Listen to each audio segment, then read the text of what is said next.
City of Destruction, an audio drama by JesusForSinners.com. Episode 2.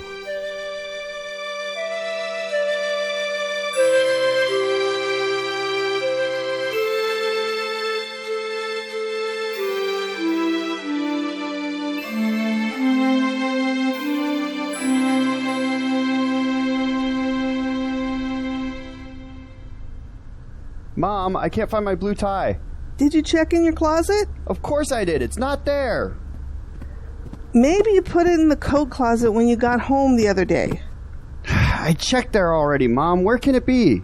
Maybe you can wear a different tie, dear. It's the only one that goes with this shirt. I don't have time to change. I can't be late. Mark, I don't think they're going to hire you based on your tie. The way things have been going, the tie might be the only reason they hire me. Oh, Mark, I know it's been tough, but God will put you in exactly the job He wants you to be in. It doesn't look like He wants me in any job.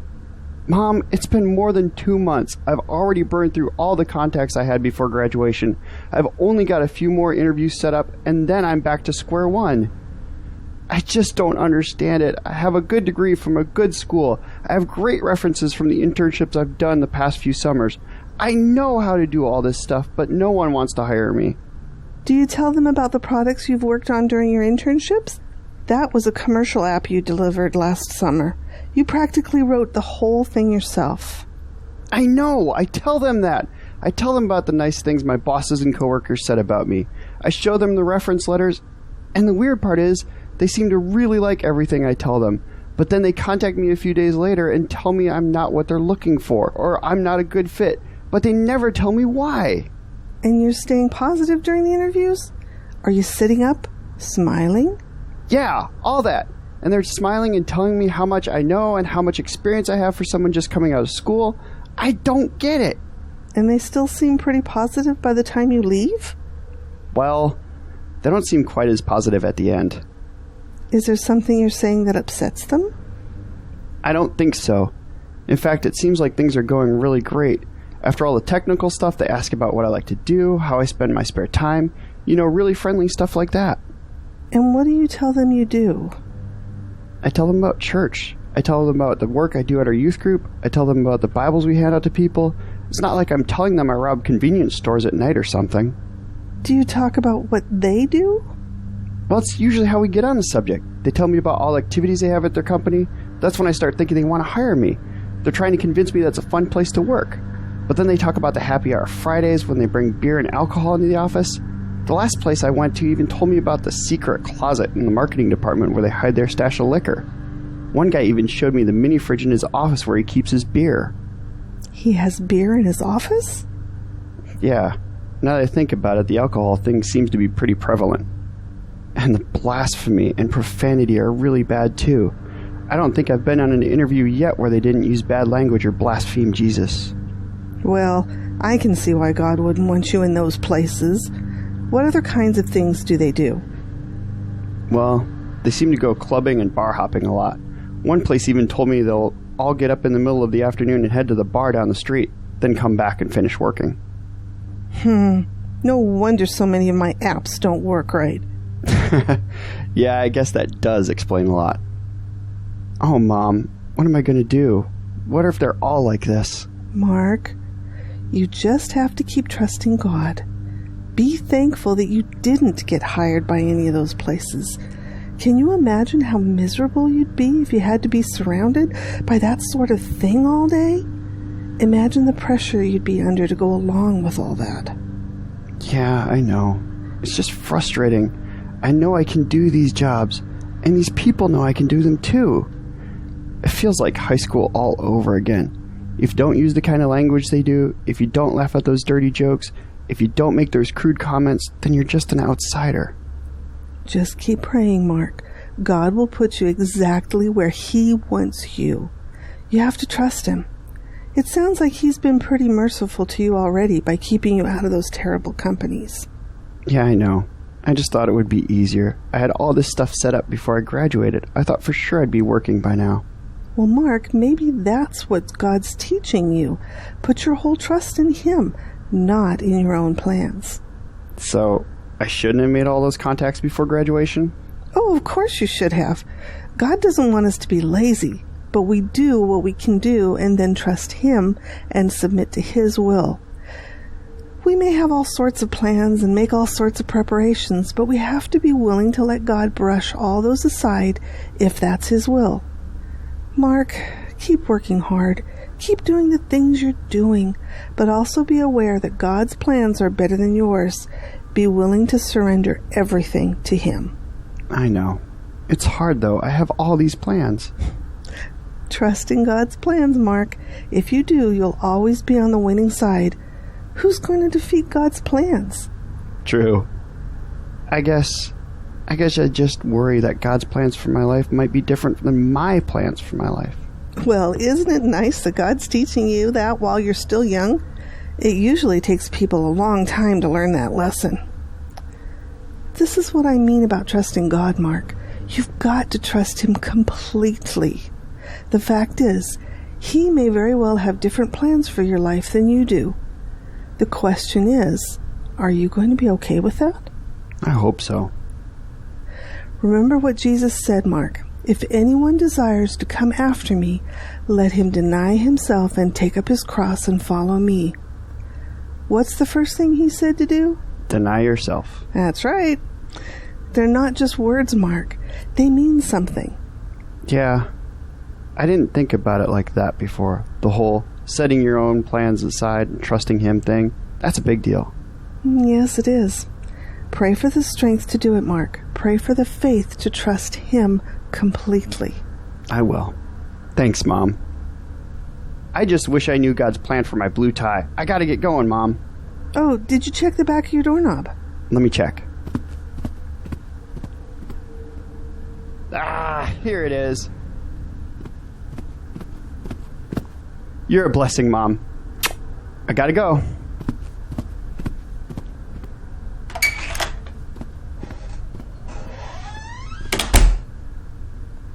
Oh, Father, please have mercy on him. Thank you for teaching him these things, but please give him strength.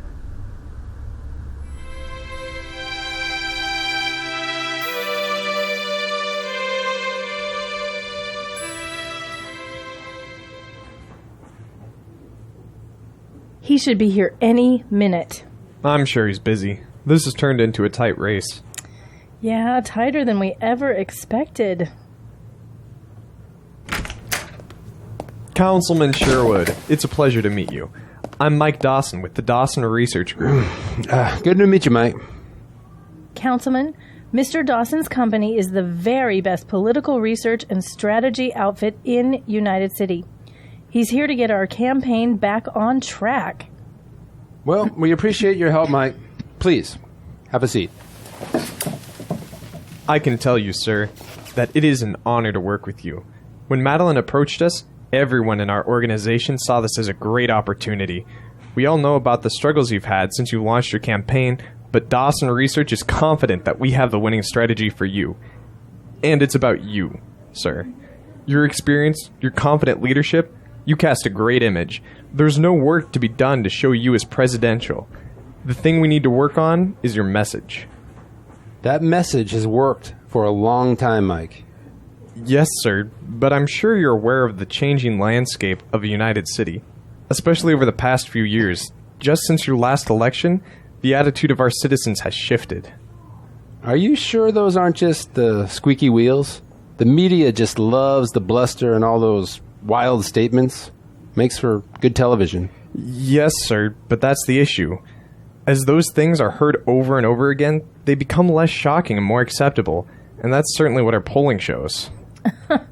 The councilman has never been driven by polls. If you don't mind my saying so, Madeline, I believe he has. All politicians are. You may not be talking about formal polls, but the councilman certainly listens to his constituents. In Councilman Sherwood, the people of United City are a lot less concerned about social issues than they used to be. Right now, what they want are jobs. They want lower taxes. They want to be able to buy a house and go on vacation. But they do care about social issues. Look at abortion, gay marriage, and drug legalization. These have nothing to do with getting a job. Look at the passion behind those issues. Madeline, you're right, but... Councilman, I'm gonna put it bluntly. Your position on these and other social issues are simply out of touch with where the city is going. Where the city has already moved to. Existing voters are tired of fighting over these things, and younger voters don't think there's anything to fight about. They see people who oppose these things as oppressive and very simply unfair. Mike, those voters that you say I'm out of touch with re-elected me again 4 years ago. I must be doing something right. Councilman, what was your winning margin 3 elections ago? Well, it was 42 points. It wasn't even close. And how about the election after that? 27 points, but the other party fielded a very strong candidate. He had lots of experience. And how about your last election? What was the margin of victory? 9 points, but we still won. Yes, against a first-term precinct alderman, a younger alderman that had a broad coalition. We started out strong this time, though. We had a lead in the polls before we even announced we were running. Yes, you did. And then what happened? What happened to your poll numbers after your announcement speech? They fell. They fell. Yes, but those initial polls were overly optimistic. The polling we have now is more realistic. We are still in a dead heat. No, Madeline, you're not. Our polling shows that you're behind and the gap is growing. The more people find out about the councilman's positions, the more he speaks, the lower his numbers go. Face it, Councilman, your campaign is in free fall. That's nonsense. Our base is still strong. Your core base may be strong, but it's shrinking. You still poll well with the conservative Christians, but you're losing more mainline Christians and economic conservatives. How can we be losing economic conservatives? They care about jobs, Madeline. They don't want to fight these holy wars anymore. So you're saying they're willing to throw away their principles for a better paying job and a bigger house? Madeline, a better paying job and a bigger house are their principles. Councilman, this is what I mean when I say your message needs to be changed. You're not talking about the things that matter most to voters. Face it, the culture wars are over. Poll after poll. Not just ours, but everyone's show that the public is moving away from those traditional positions. You're representing a smaller and smaller portion of the electorate. One that, quite frankly, is being seen more and more as fringe and even radical. Do you really want to be seen as a representative of the radical fringe? Where is the business community on these issues? As you'd expect, they're where the money is. The groups that advocate for these more modern positions have done a good job putting pressure on the businesses. Corporations now see support for these issues as a corporate image thing. What happened to the good old days when companies talked about their charity work to enhance their corporate image? Charities don't hire lobbyists. They also don't have the budget for political activism that these other groups do.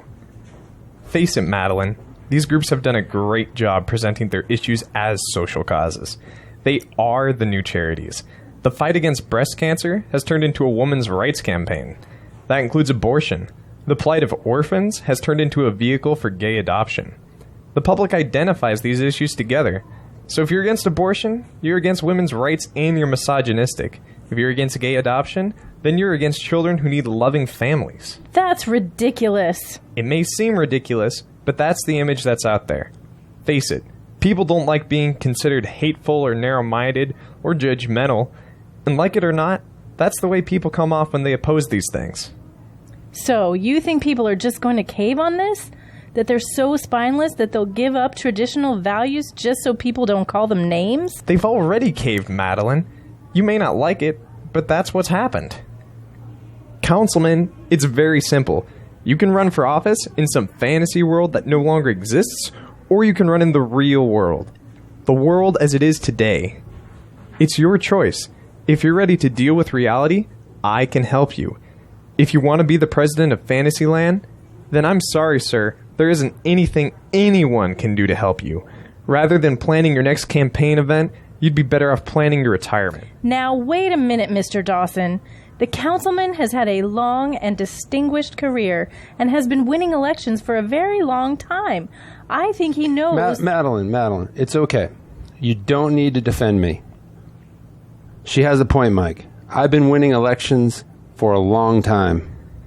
Well, sir, you're not going to win this one. And I think you know that. You've been around long enough to see what's going on, and if you're honest with yourself, sir, you'll admit that. What about our Christian base? It may be small, but we need their votes. We just need to soften the message, Councilman. You still have the business community behind you.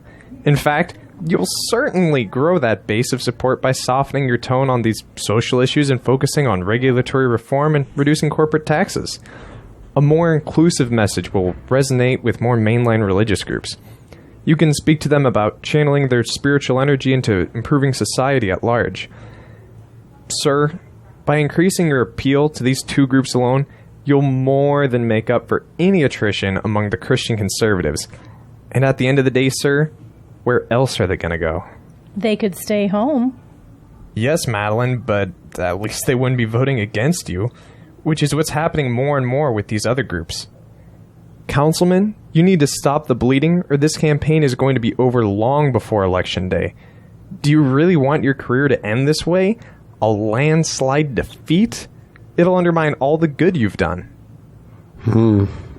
Let me think about it, Mike.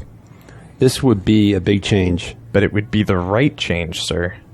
I know. I've heard what you said. Just let me think about it. Yes, sir. Just please don't think too long. There's not much time left until the election. Oh, believe me, I know.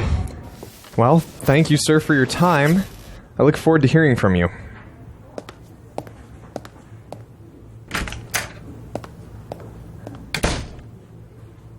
I'm sorry, Bob. I had no idea that's where he would be coming from. I couldn't believe what I was hearing. But is it true, Madeline? Is the public moving in a different direction? Our base is still strong, Bob. We just need to do a better job getting your message out. Everyone knows my message, Madeline. They've known it for years. Maybe they don't like that message anymore. Well, Oh, I know the conservative Christians like that message, but they're a smaller and smaller group. Look at some of the mainline leaders that have endorsed my opponent. But the real problem is the big businesses. They're spending big money on super PACs and coming out publicly to endorse my opponent. Yeah, after all you've done for them.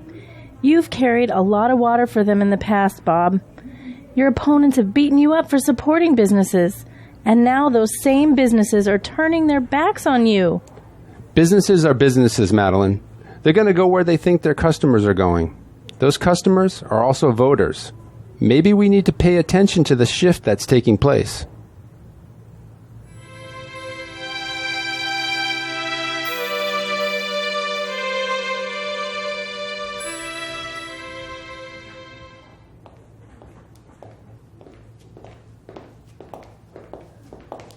And your classroom is right over here.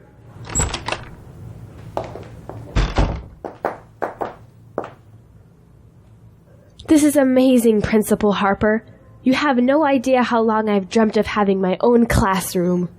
Yes, Andrea, I remember my first classroom. It was a long time ago on the other side of the city, but I still remember it like it was yesterday.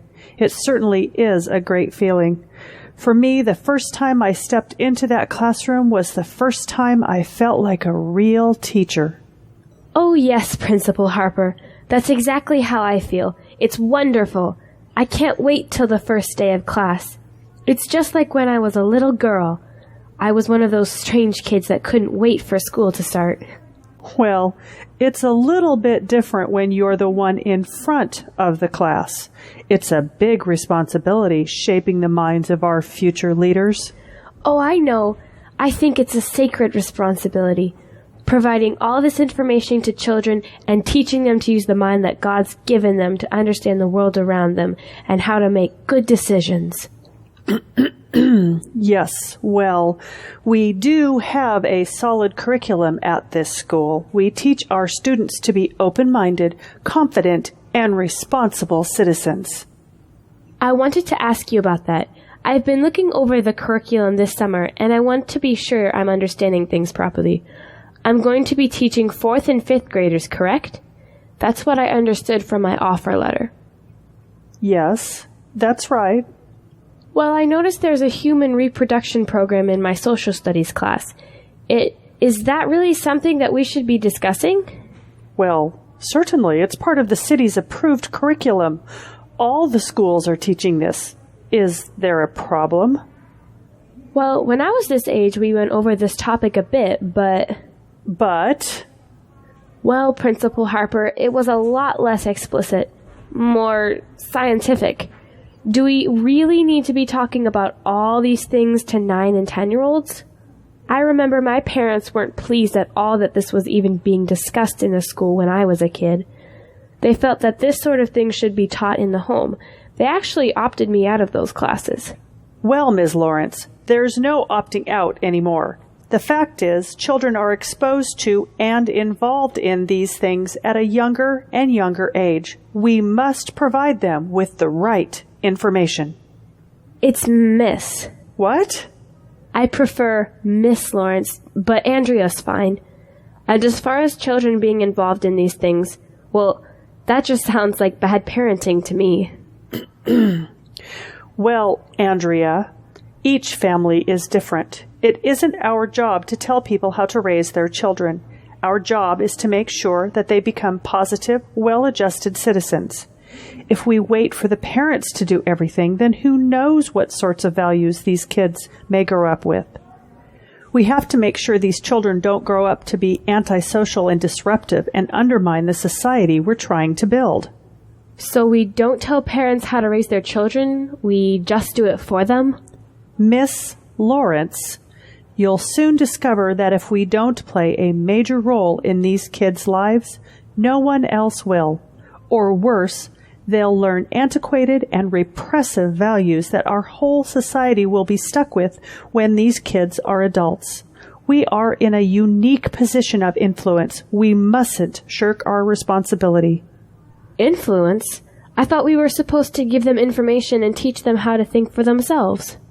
Yes, but we need to present them with the right information and teach them how to think correctly. There are serial killers who know how to think for themselves. Do you really want a society full of free thinkers like that? Since you mentioned the right information, I noticed that the human reproduction curriculum was developed by Planned Families. Aren't they the largest abortion provider in the city? They are experts in any number of reproductive issues. They have an entire curriculum already developed, which happens to save the taxpayers a significant sum of money. They even provide personnel to come into class and assist with the presentations. We'll likely provide one of their people for you, seeing as this is your first year. I certainly hope you're willing to learn from those with more experience, Miss Lawrence. Oh yes, Principal Harper. I just want to make sure I understand things correctly. The city's largest abortion provider is going to be talking to young children in graphic terms about sex right before, as you said, they're exposed to and involved in this very activity. I don't know if that sounds like education or business development. You don't think they might have a monetary interest in sexualizing these children at an early age? Miss Lawrence, this curriculum has already been established. Planned Families has been our educational partner for years. These children will be taught this subject with or without your cooperation. However, if you feel you are unable to meet the requirements of your new position, please tell me now so that I can make arrangements before the school year begins. No, Principal Harper. I was just trying to understand this. Like I said, I wasn't exposed to this when I was in school, so I was just surprised when I saw the material. Well, Miss Lawrence, as I said, I hope you're willing to learn from those with more experience. Please, Andrea, just trust me. I've been doing this for a long time. I've run this school for many years. This is one of the best schools in the city. We produce fine students and fine citizens. You're a part of something very special here, Andrea. I would just urge you to be willing to learn and trust that we know what we're doing here. Yes, Principal Harper. I'm sorry. I guess I'm just feeling overwhelmed. I've had so much energy all day from the excitement of being here. I guess I just lost control of myself. Oh, Andrea dear, I understand. Believe it or not, I was young once too. I'm sure you're going to do fine. And remember, I'm always here to help you. Please feel free to come to me any time you need help or have questions. It's in everyone's interest that you're comfortable doing your job. Your success means these children's success, and that benefits our whole city. Yes, Principal Harper. Thank you so much for your help. Oh, Andrea, please call me Patricia. I'm not just your boss. I'm your compatriot in this struggle. It's up to us to ensure that United City has well-adjusted, productive, and cooperative citizens. Yes, Patricia. Thank you. I really appreciate your help and your patience. It's okay, dear. I know you're going to do great. Just keep going through the curriculum, make sure you're prepared for the start of school, and just have fun. You're going to love it here. All the teachers are here to support one another. Oh, and you can decorate your classroom any way you want.